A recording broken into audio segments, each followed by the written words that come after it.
guys, ito sound test tayo dito sa bike na to. Konting side note, ito po ay stock pipe po ito, tsaka yung stock canister, tsaka stock pipe. Ito stock po talaga yan, pero yung ilalim yan hindi na po stock. Bale yung fiber nya na refiber na po ito, tsaka yung ilalim niya, yung braided tube, pinalitan ko na rin po. Kasi yung stock kasi, lalagay ko na lang sa picture. Yung stock kasi, siya, medyo sakal siya. Medyo sakal yung shape niya. Pag ganun siya, tapos pag ganun. Tapos, pinalitan ko to ng perforated tube na pantay na lang. Pantay na yung size niya mula dito hanggang dito. Yung stock kasi, malaki siya dito, tapos maliit siya dyan. Kaya parang medyo sakal siya. Saka yung quality ng fiber niya is medyo mababang quality yung fiber niya. Okay, sound test natin. Cold start po ito it's anong oras na?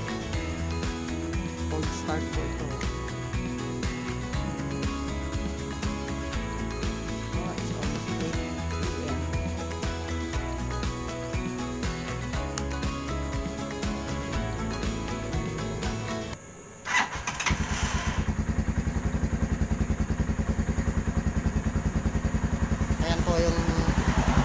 Ayan po yung sound niya. May silencer po yan. Naka-silencer pa yan.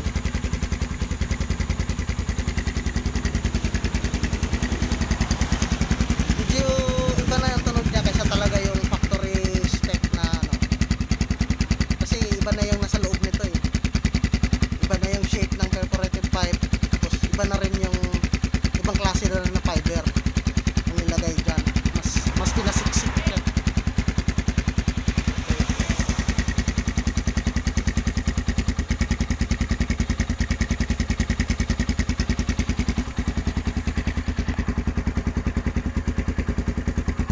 Rev natin konti.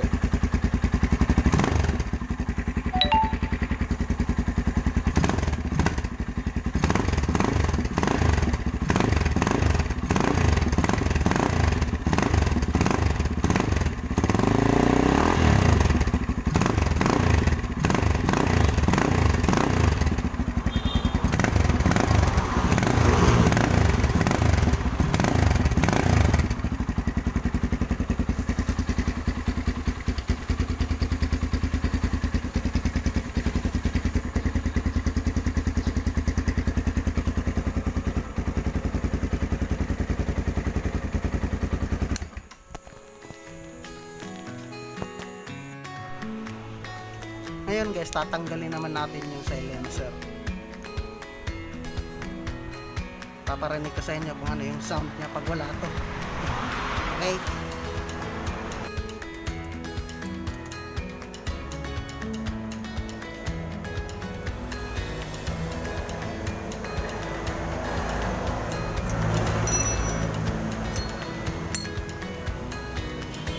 Ito din pala, modified na rin to. Yan.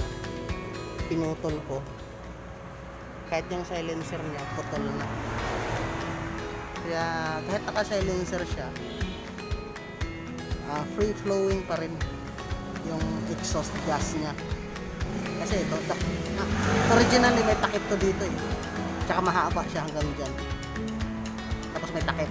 Kumbaga yung daanan ng exhaust gas talaga, itong mga butas lang na to. Meron pang dalawang row dito na natanggal.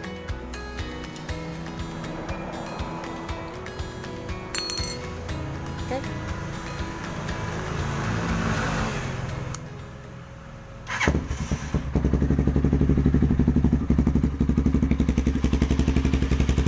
Yan po yung tunog niya pag walang silencer.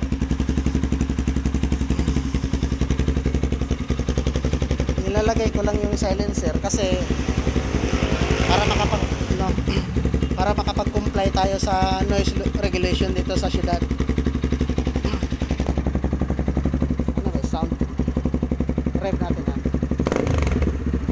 maingay siya talaga. Maingay siya.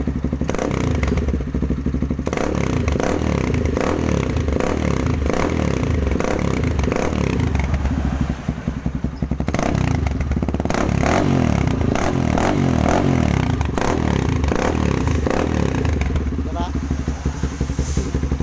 Hahabulin tayo ng ano yan. Tiyo.